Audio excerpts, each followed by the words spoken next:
you and put them in the chat. And again, my co-facilitator, Tracy Whitlock from the Department of Education, is going to be fielding those questions. I've asked her to try to make a note of a few of them. And then at the end of our talk today, we will have time for some question and answers.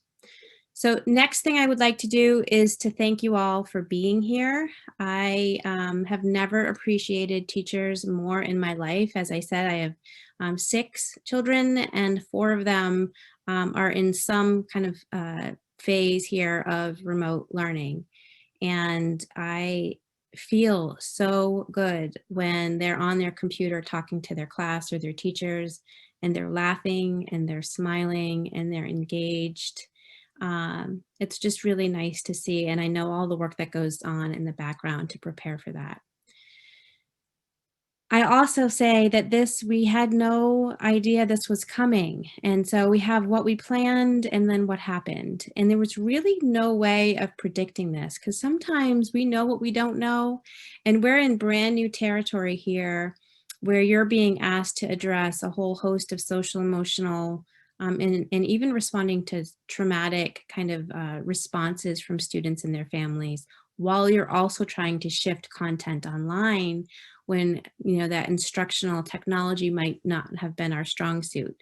So I just want to thank you for your efforts, for your passion for working with kids, for taking the time to be here today. And I genuinely really appreciate that. So thank you again. For today's desired outcomes, we're going to talk about incorporating positive behavior supports into remote instruction. We're going to learn a few new things, I think, that I'm going to be able to share with you that might be new for you. But I also want to put an emphasis on brushing the dust off some tried and true practices for promoting positive behaviors. This might not be the new stuff, but maybe with a new angle or approach as we think about how to do this online or through remote instruction. We will have an opportunity for questions and answers. So again, please type those into the chat and we'll try to address them. Or you're going to see a link pop up towards the end of this session where you can jot down your thoughts, questions, your hopes for a topic covered in part 2 of this training that will happen in January. So first we want to think about building your classroom, and classroom is a term here loosely. Some of you may be instructing students one-on-one. Some of you might have a small group. Some others might have like a homeroom experience where you're interacting with students, and then others might have several classrooms per day. I want to start with a solid foundation. And so we're going to talk about positive expectations and behaviors being defined and taught, practices for establishing the classroom expectations and routines, and then some continuums of practices, both for encouraging expected behaviors and also for discouraging problem behaviors. And sometimes those overlapped and intersect, and I'll share examples of those. And then last is we want to be thinking at each step of the way here about how to encourage school and family partnerships. And I would say one of the benefits, if we could list benefits of COVID, it would be the opportunity to collaborate with families more than we ever have. So now the emphasis here on a solid foundation is a lot of times really good planning, preparation, management is going to work for our kids and their families. What we're hoping to see is that it works for about 80% actually of the students that we work with. But we also know we're going to have students who need a little bit more. And so when we think about scaffolding supports on top of what is already should be good practice, it really won't hold up if we don't have a solid foundation.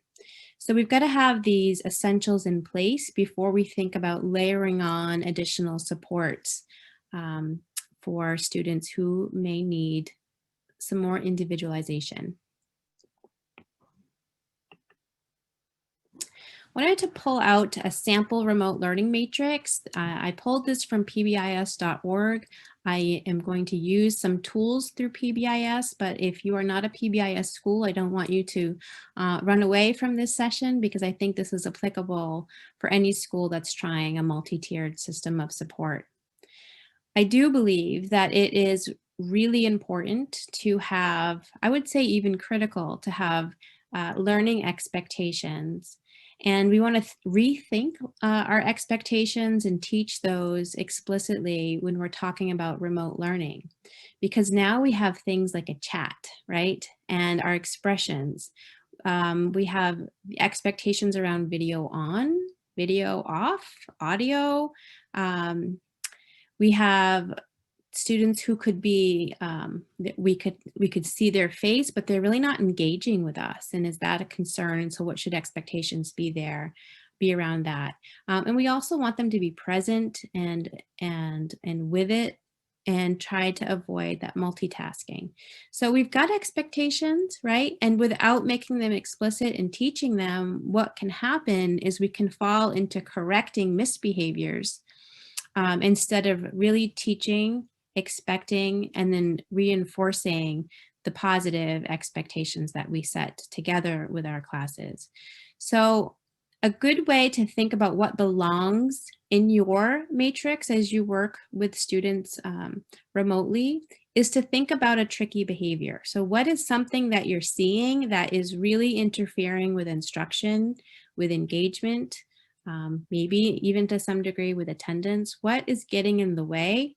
And then think about a replacement behavior, something more positive. I did put a Jamboard up. I'm not promising that we're going to have an opportunity to review all the responses, but again, I want to just model for you ways that you can deliver content and initiate opportunities for students to engage. So things like Jamboard or polls or multiple choice, things embedded into your lectures, into your teaching is a really good way to keep your participants with you. So there's a Jamboard here. I do invite you to link if the link works, that's even better. And you can see what each other writes too as a way to maintain your engagement through the content. So here's one example. I pulled this one out, but I'm going to talk a little bit more about expectations matrices.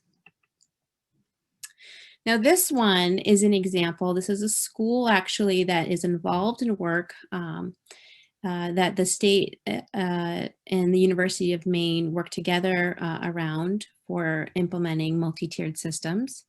And what they did is they took their school-wide expectations that were in person, already established, and instead of reworking everything, they just revised it. So they took their same matrix and then they thought about, okay, what does this look like and sound like as we develop expectations online? And so the categories then are things like when we meet on Google Meets, right? When we're meeting together, what are the expectations? The guidance I like to give for how you create indicators here is you want to be specific about what do you want students to be doing, what do you want to be hearing, what do you want to be seeing, and keep that really concrete. So if there were an observer, they could determine is the child or the student doing that or not doing that, right? And so using kind and appropriate language, for example, I could monitor a class and make a decision or a judgment around has that child or that student used kind and appropriate language.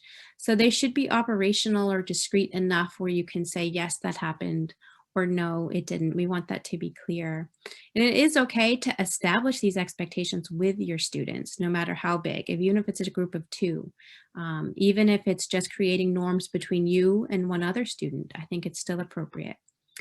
For interacting with Google Classroom or whatever platform that you're using, make it specific to those tools. So there's some examples in here. Courtney? Yes. If you want people to be able to go into it when we get in, it's not letting us access it. We can see it, but we can't add to it. Okay. All right. Well, I'm going to keep going, and then I'll problem solve that one at the end.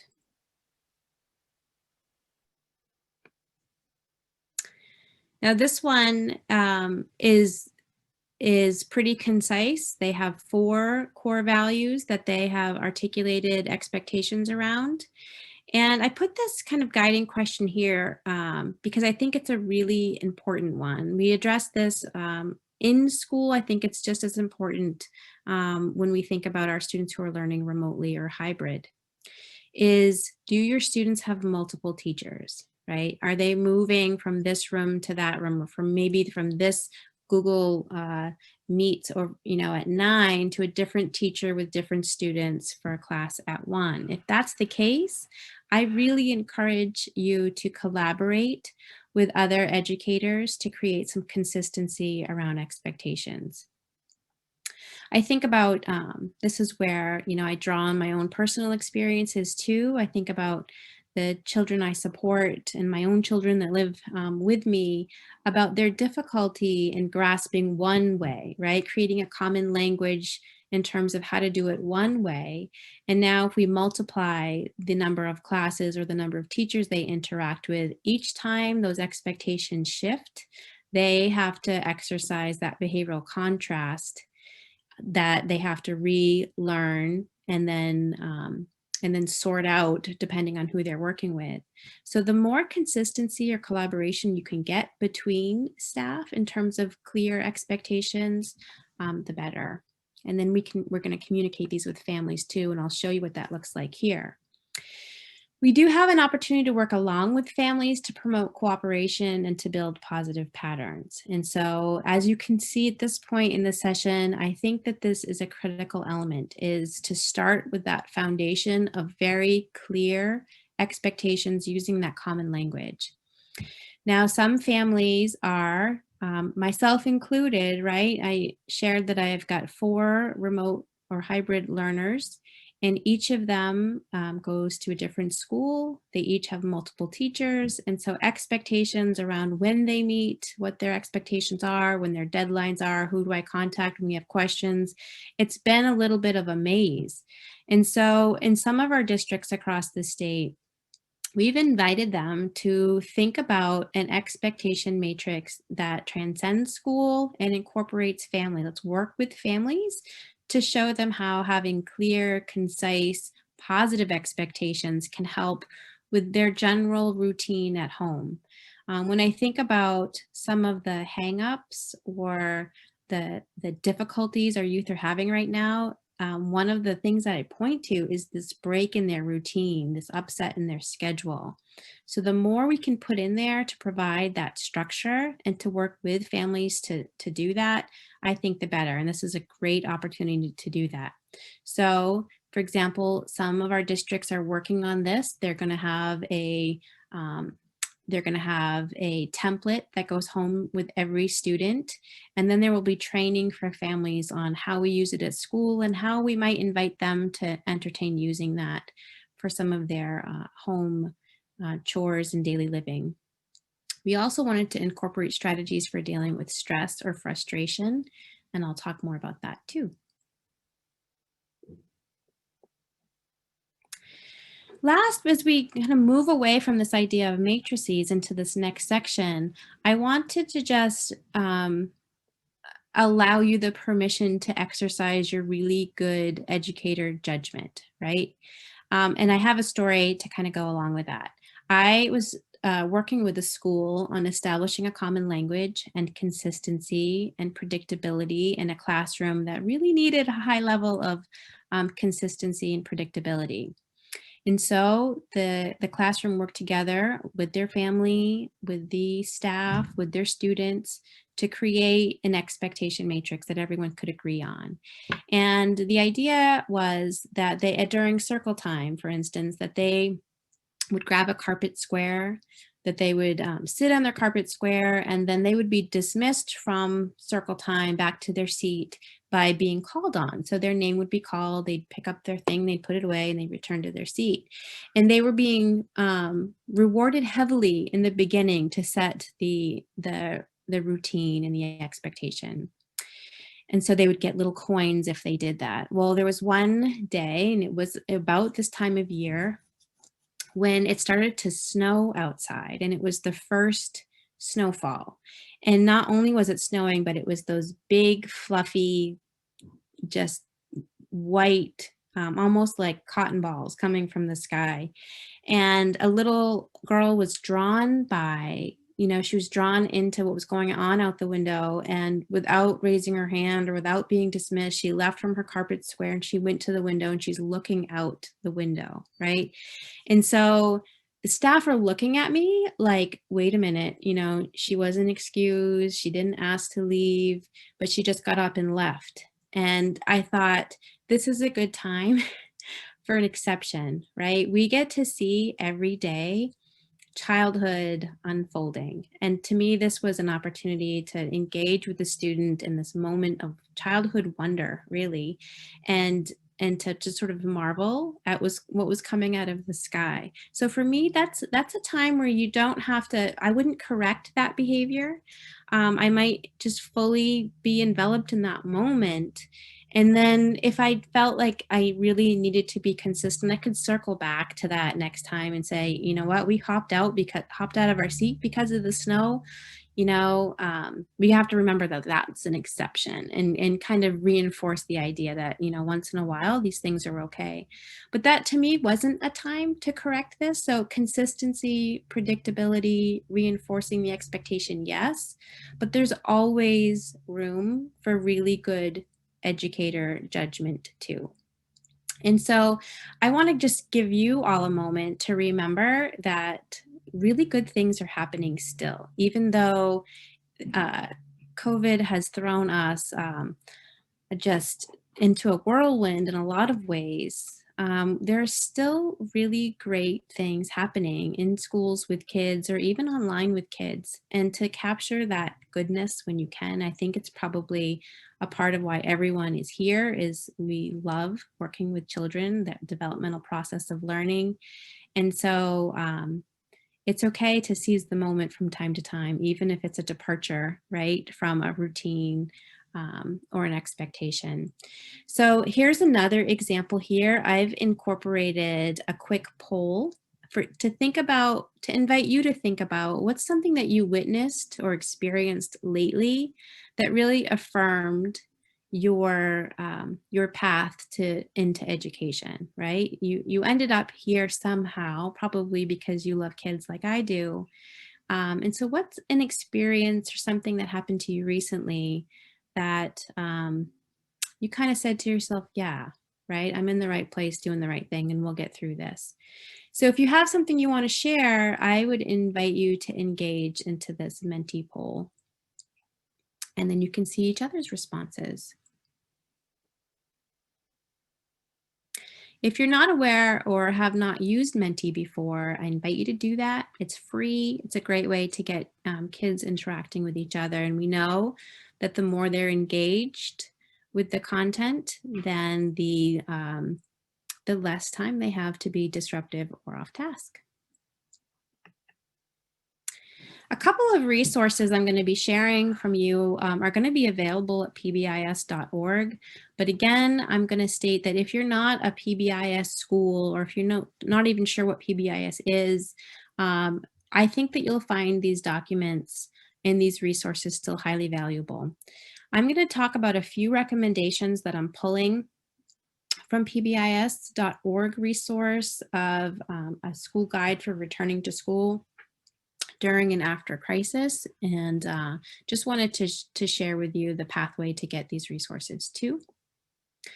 What I liked so much about this one is it brings us back to the basics, right? There's so much about what we're doing remotely now that is new for us. But when we step back and think about it, we're still largely doing a lot of the same things. We want to create a positive and predictable and safe learning environment. That's our goal. That hasn't changed. And so one of the ways that we get there is through teaching, which is, I hope, affirming, because we're teachers after all. And so we can think about what we need to teach in maybe a different platform than we were, but teaching is still teaching. And so once we identify where our students are versus where we want them to be going, we then have the content for our lessons. Once we engage in teaching, we really need to be thinking about how are we going to monitor engagement, growth, acquisition of skill. And we're going to do that through connecting with our students as people, right? And as students, but also potentially connecting with families too to provide that support that they may need. There are screening procedures that we are still trying to think of to grapple with what is going to be easy to use. There are a lot of screening tools out there, and that could be a topic that we um, revisit in January too. And then we want to support. We want to support families. I want to support you. We want to support each other so that we can all support students getting through this time.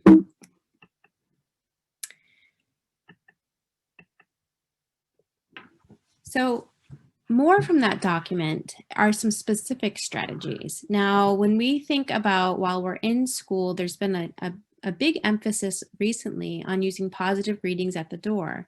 And if you weren't aware, actually using positive readings at the door is now considered to be an evidence-based practice.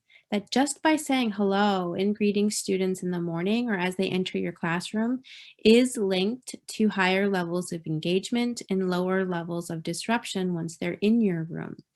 So now, how do we do that, right, while we're remote? You know, there's recommendations. We can think about adding a wait room. So as we allow students into our classroom, we can greet them. We can just say, thanks for showing up on time. It's nice to see you. I can't wait to hear what's going on with you. But some type of greeting that lets them know that you care that they're there. Second is regular check-in with students and family. And so this has to be worked out in your own context, but we have to define regular. What does that mean? I know that there have been, I just read an op-ed piece in the Washington Post about record number of students receiving Fs this quarter, right? More than any other time is more students receiving Fs. And I wonder too if the shock and awe of that is that families are just catching wind of this as progress reports and report cards roll out, or if there's been contact with families leading up to that. So that's just a question to ponder. So when we think about regular check-ins with students and families, I would really encourage your school or your program to think about how to define a regular check-in with the students. It could be during classes where you just save the first 5 minutes of class for a quick check-in. We also want to build relationships with students, among peers, and with families. And so I've had some interactions recently or observed students in classes and seeing that they jump online. It's an overview of the objective of the lesson, and then we get teaching. And that's great that we can pick up with teaching and carry through a lesson. I do wonder though about what we're missing in terms of the peer-to-peer interactions, the social connections, the classroom banter that happens at the start of a class or between classes in the hallway, and what kids feel like they're missing. And so how are we going to incorporate opportunities for that within our daily teaching? Another question for you to think about. We do want to encourage the selection or the implementation of a social, emotional, behavioral screener or develop procedures for informal screening. And again, I might postpone that for the January session, but regular review of data in school-wide team meetings to make decisions based on the level of risk, knowing when we should sort of set that frequency rate for checking in with families and to collaborating before we are in reaction mode. We want to develop and teach predictable routines, Revise your matrix like we talked about to define, to teach, and prompt expectations. And then this last bullet here is talking about maintaining a 5-to-1 ratio. And this I think is so important, sometimes referred to as the magic ratio. But here we want to really think about 5 times more positive interactions with the student. And then I would extend that and their family to a negative interaction or a correction. And so that can happen a number of ways, right? Just that positive greeting when we meet them, the positive interaction by making just a check-in phone call versus a phone call to report an absence or to report something missing, but just a phone call or touching base or an email that says, I'm just checking in, right? I care. I've noticed this. I wanted to share that, but some way of communicating that lands you in the positive pile 5 times more than the negative.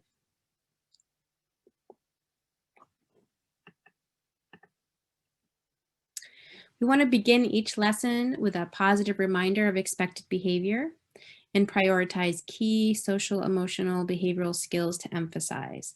And I'm putting here in all caps, ask for help. This is one that I have seen students look great, right? They even will engage online. But once the computer goes dark and they're on their own to engage independently, they are sinking.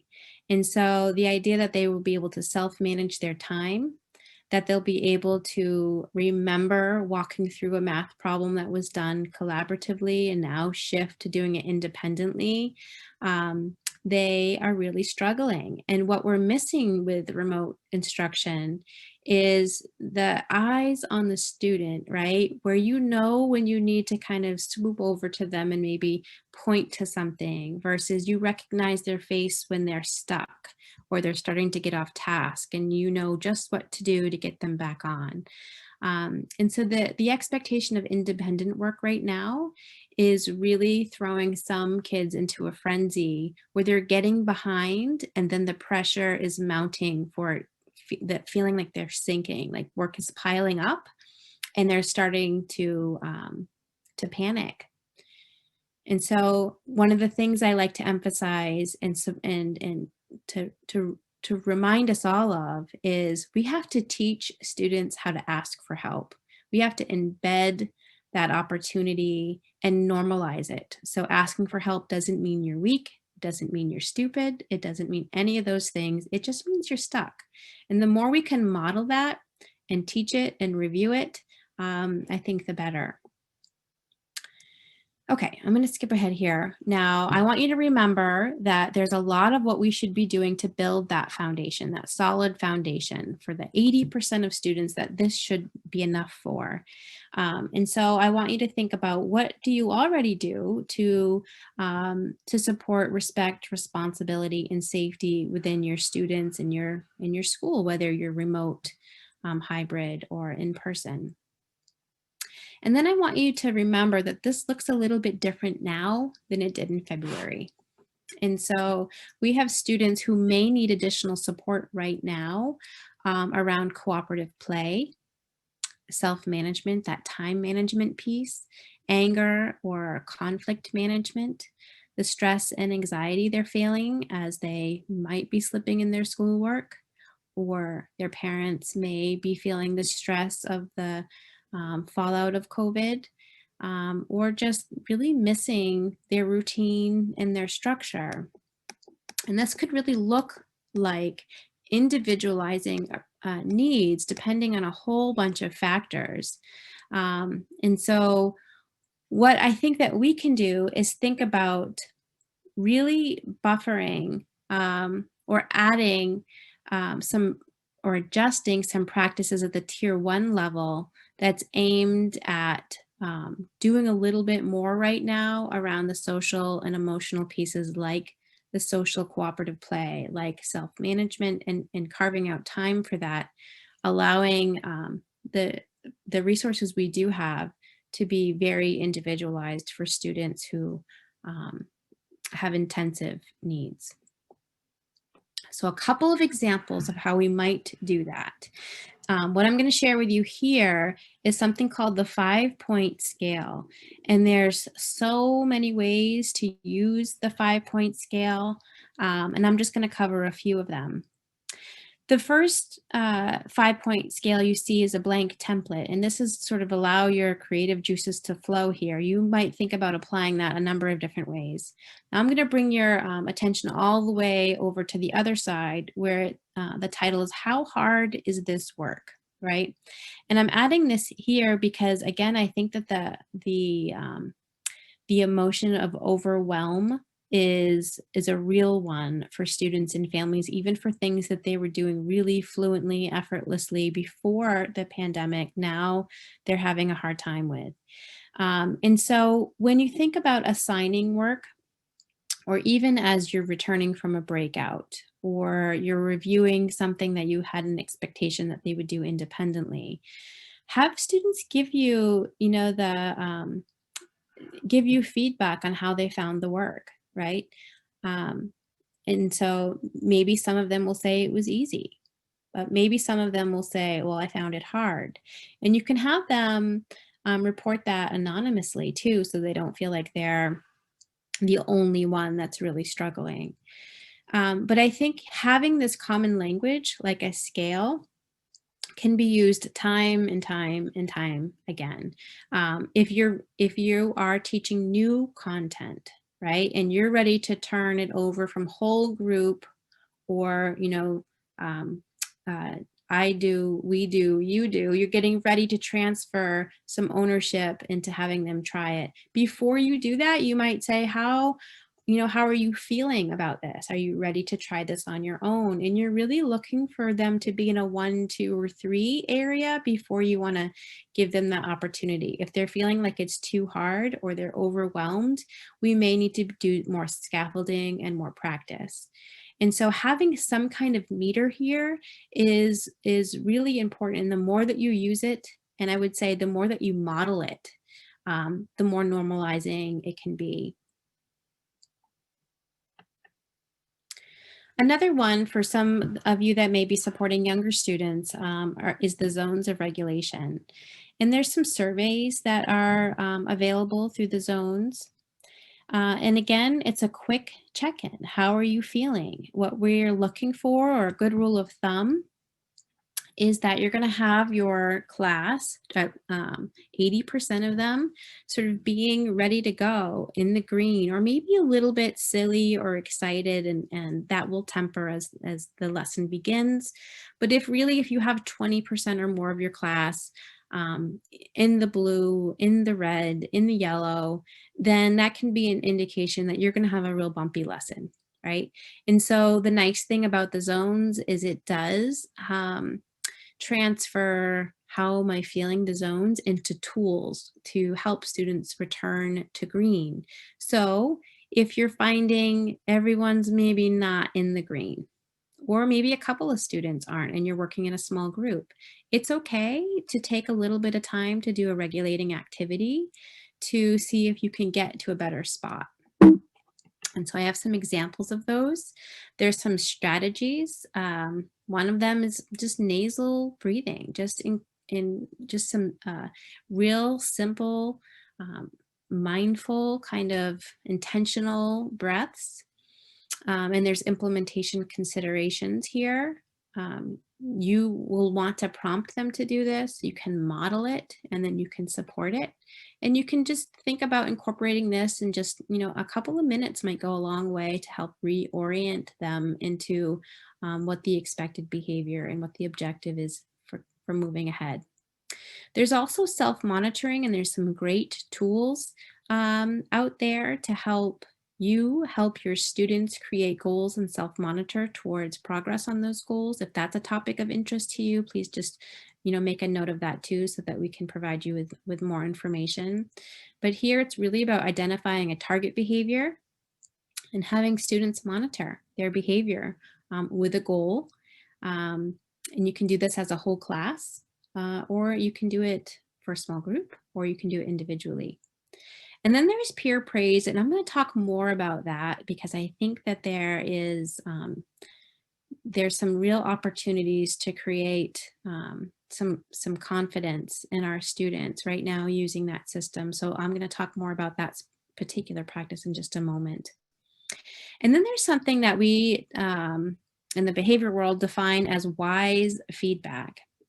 And wise feedback is described, is descriptive. So it's specific, behavior specific feedback. You state the expectation and you're talking about, you're giving feedback to a student specific around the criteria of that behavior. So it's not just good job, but it's, I really like what I saw when you did this thing, right? I really noticed when you took time to do that. Or I read that paper and I thought that what you did there with, your imagination on this line was really inventive, right? But some type of feedback that is expressed using a calm body, a tone of voice, and it can be really effective when it's private.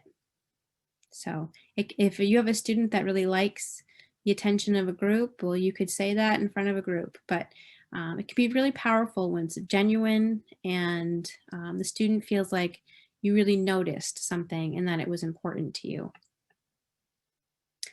Another intervention that is historically, or typically, I should say, reserved for a tier 2 intervention is called Breaks Are Better. If you want to know more about Breaks Are Better, all you really need to do is Google it because it is in a few different places online. And what it's about is taking breaks. Sometimes it's also been referred to in the literature as a class pass. And so I think that there's ways that we can adapt this for remote learning. A class pass might be an opportunity for a student who's got an appointment with their family or some kind of engagement, or maybe they slept in and they missed tuning in. I know that in my home, we have missed some meetings and it isn't always because we have something super important going on. Sometimes we just kind of got away from us because our schedules are all kerflooey. A class pass is something where each student can be provided a class pass. They only have so many, maybe 2 a quarter or something, but then they can use those if they've got something going on, if they're feeling overwhelmed, if they're having a bad day. In some personal examples, if they have a student who is all puffy from crying because something is going on, it's just a way to exit with some grace and not be in trouble. So now this is a funny thing because I have had some students that I've supported where they blow out of classrooms, right? When we're in person, they blow out of classrooms. And you think, okay, well, their attendance in that classroom isn't really valuable to them. So I wonder if a class pass would even be something that they would be interested in. But when we give them that break card and the opportunity to take it, they take it exactly how they're supposed to. And they're proud when they return as they were designed to, because what they're getting is what they needed, but they're getting it pro-socially instead of having to be a rule breaker to take care of their anxiety or their needs or their frustrations. So they get to take a moment, catch their breath, think about a strategy, just get a small reprieve from whatever is going on, and then they enter back into the learning setting without punishment or correction. This is typically intervention is very, very good and well matched for students who are engaging behavior to escape a setting or to escape an experience or to escape an activity. So if this sounds like something that might be a good fit and you want to learn more, please just make that note so that we know to circle back to it.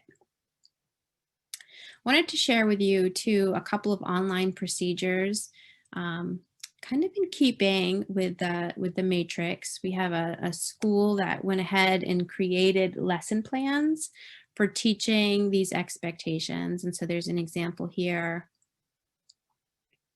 from Memorial School where they created a lesson plan for Google Meets when they meet together synchronously. And so for them, they chose be safe, be kind and respectful, and be responsible. And they talked about what that would look like, what that would sound like, and what students would be doing. And they gave some rationale for that too. So they have a slide deck there. When I share this, hopefully you'll be able to open that right up too. And they have a student role play incorporated. So they didn't just mention this. This isn't like wallpaper in the background. They wanted this to be a lived experience so that when we talked about what is safe, what is kind and respectful, that students could conjure up what does that look like? What does that sound like? What's my role in that? And the way that we get there is through really good teaching and then through acknowledgments. And we're going to talk about acknowledgments too, because Memorial Middle School didn't just create the matrix or the lessons. They also felt like if this is going to be a lived experience, then our students need to know that we value it when they can demonstrate these expectations. And so what they did was they created what they had in person were these Wildcat Way tickets that staff would write on. They created an online ticket. And it's a Google form. It just takes a minute to fill out. The nice thing about that is it provides an opportunity for staff to provide students with wise feedback, behavior specific praise. And when they did that, it prompted an email notification to the student about what they were being acknowledged for, which is kind of neat. This is what it looked like. The staff would fill out the virtual reward ticket, and that prompted an email notice to go to the student saying, hey, I'm proud of you. I saw you do this and I noticed it. And so you have been provided with a ticket. Now the students get that positive or that wise feedback, but they also get this this token reward, which then has an economy to it and that they could use to kind of cash in on something that might be valuable to them. In terms of cashing in or thinking about ways to reinforce or reward our expected behaviors, there are digital class incentives, and these do not have to cost money. It can be something like someone gets to share, a funny pre-approved TikTok, or there might be a mystery reader, or there could be a raffle prize.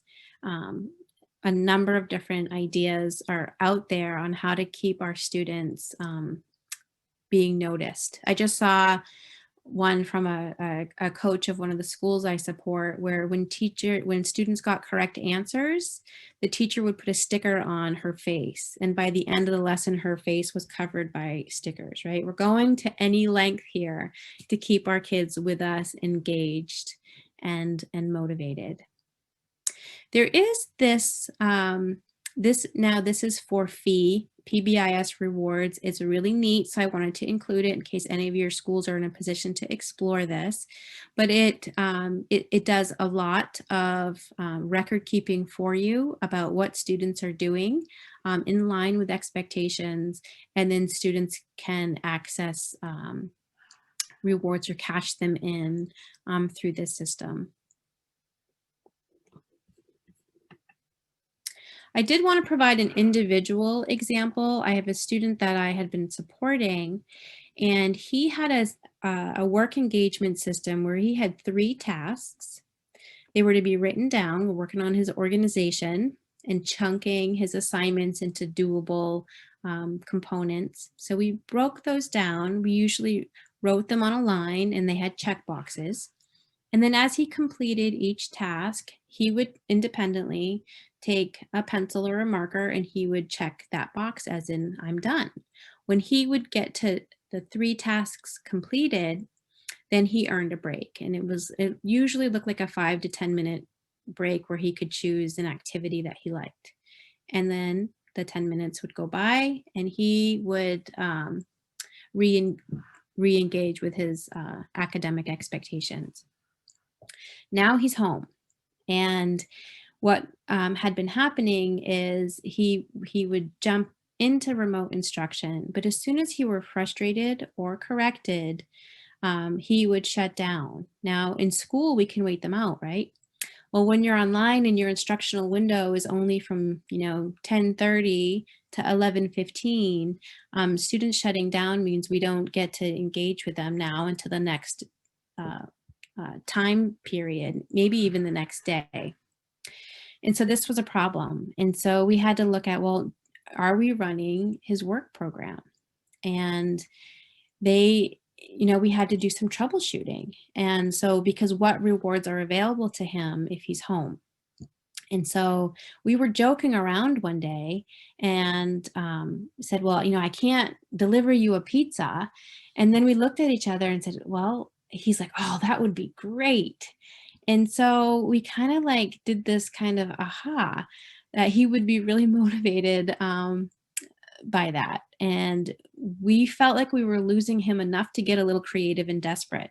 So he had been earning coins when he was in school. We put the coins back into his online learning system. He did his check marks, 1, 2, 3, earned a coin, and we set the bar pretty high. But we said, when you can get up to 20 coins, we'll get you a pizza. And so the school then, pitched in one time only special treat, but with DoorDash, made it happen. Now, the nice thing about this is I know we can't do this for every family, but we were desperate here to make sure that he stayed with us. Is the family was getting frustrated too. And they were, pulling their hair out a little bit too with frustrations and behaviors at home. And so we got a pizza big enough for him to share with his family, which prompted some communication from home to say, hey, thanks, that was really cool and really nice. And he was really excited, and a really nice dialogue and collaborative conversation ensued. So that's kind of a positive story. And I don't mean to set any kind of precedent that we should be doing this on a regular basis. But I think while we're in these very interesting times, get creative. Get creative. Think about what would motivate families to support kids, that those positive connections we can make.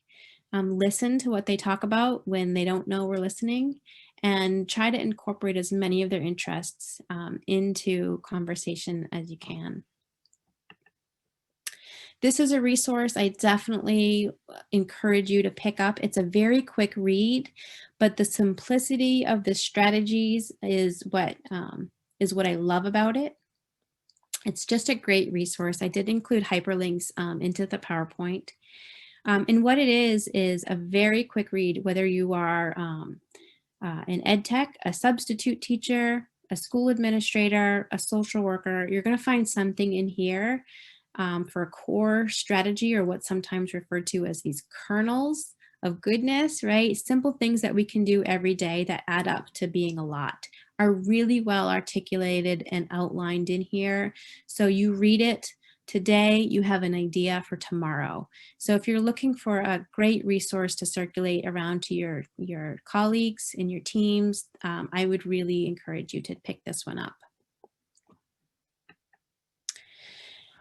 Okay, as we get ready to wrap up, I wanted to leave you with a great resource or practice called positive peer reporting. And this is one of my favorite things to do.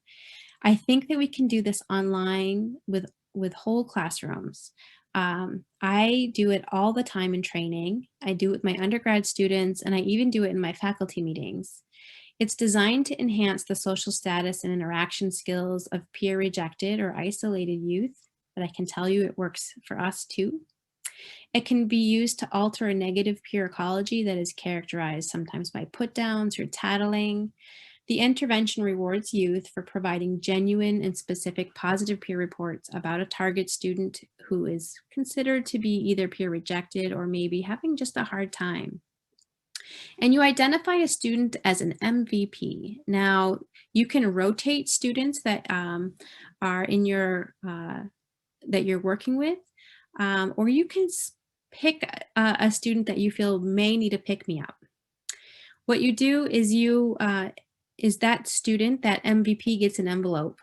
and everyone else gets a card or a note card or some kind of piece of paper, and they're encouraged to write a positive comment, something that they noticed, a compliment about that peer in their interaction. So, and you kind of leave it open ended. You can write what you want. I do this, like I said, in my undergrad classes. I do it with school-aged youth, but I've also done it in trainings. And I just wanted to just put some snippets in here. I have a coworker that participated in a training where we did this, and her peers wrote about her professional um, work, and they commented, I never knew anyone noticed what I did. Like it was really a profound response. A coworker said to me, as I had students write reports on their experiences with this faculty member, and he said, I have taught for 10 years and I've never cried at what a student wrote to me before until now. And then with students, just recently I had a student say this note created sunshine during the darkest storm. A really low point to hear that she had been noticed and that people felt positively about her, or she had traits that she wasn't even tuned into, really made an impact on her. So think about positive peer reporting. If you want more examples on what this can look like, please just document that too in the note. Here's some more resources for you. It can be found at pbis.org. The big ideas that I'm hoping that you take away is that positive behavior strategies can be adapted to remote learning. Remember to go back to the basics. A lot of this is about teaching and reinforcing that really good teaching. And then allow time for your own self-care. This is a hard job during a very hard time. And then last is to reach out and share your questions and support for needs to help us plan for part 2. In this last slide, that is a link that'll bring you to a Google Doc where you can write down your ideas or specific things that you'd like to learn more about.